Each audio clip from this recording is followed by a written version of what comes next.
Monsieur le ministre, la Commission européenne a annoncé hier ses prévisions économiques pour la France d'ici à 2015.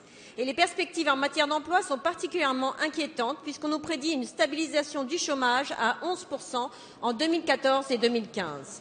Depuis 2011, la France a réduit de près de 5 points son déficit structurel.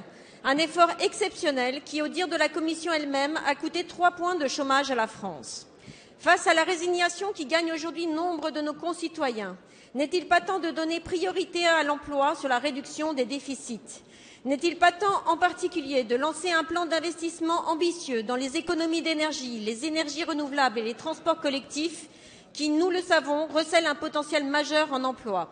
L'OFCE et l'ADEME ont en effet montré que la transition énergétique pouvait générer 330 000 créations d'emplois d'ici à 2030.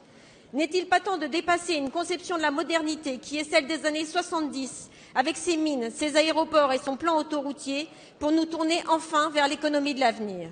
L'économie de l'avenir, c'est celle des transports collectifs. Et vous le savez, un déplacement en transport en commun, c'est 2 fois plus d'emplois que s'il est effectué en voiture.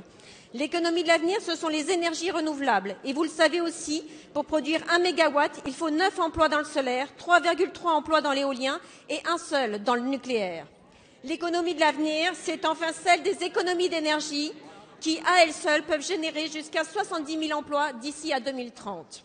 Monsieur le ministre, vous avez mis en œuvre avec succès une politique d'emploi d'avenir ciblée courageusement sur les jeunes les moins diplômés qui a permis de créer plus de 85 000 emplois. Mais au-delà de cette première étape, ne pensez-vous pas qu'il faut désormais donner priorité à l'emploi et relancer un plan d'investissement public ambitieux ciblé sur la transition écologique? Merci. Merci Madame Sas. La parole est à Monsieur Michel Sapin, ministre du Travail, de l'Emploi, de la Formation professionnelle et du Dialogue social. Merci Monsieur le Président pour cette complétude. Madame la députée Eva Sas, merci pour cette question et je voudrais commencer ma réponse par là où vous avez commencé. Les prévisions de la Commission européenne, le ministre de l'économie et des finances a fait le commentaire sur la croissance.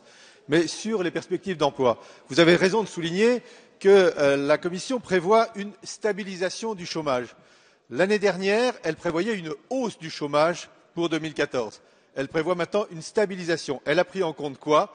La réalité de l'action gouvernementale. Et nous, ce que nous voulons, c'est la baisse et c'est l'action continue qui va nous permettre d'aboutir à la diminution du nombre des chômeurs. En nous appuyant sur les deux grandes manettes.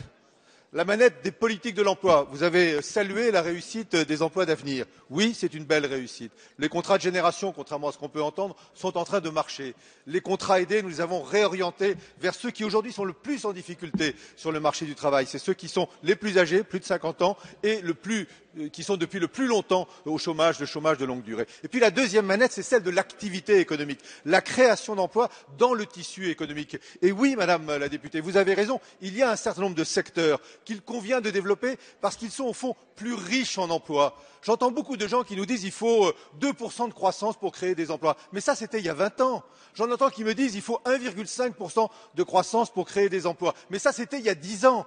Aujourd'hui, peut-être qu'avec 1%, 1,5%, on peut créer beaucoup plus d'emplois que précédemment si on met en place des filières. Et c'est ce que fait le ministre du redressement productif avec ses 32 ou 34 nouveaux pôles de développement, parmi lesquels il y a évidemment ces emplois en termes de développement écologique, de transition écologique et de transition énergétique, qui sont évidemment des secteurs extrêmement porteurs d'emplois, qu'il s'agisse d'investissement, qu'il s'agisse d'innovation ou de formation professionnelle, c'est là qu'il faut mettre le paquet pour lutter contre le chômage.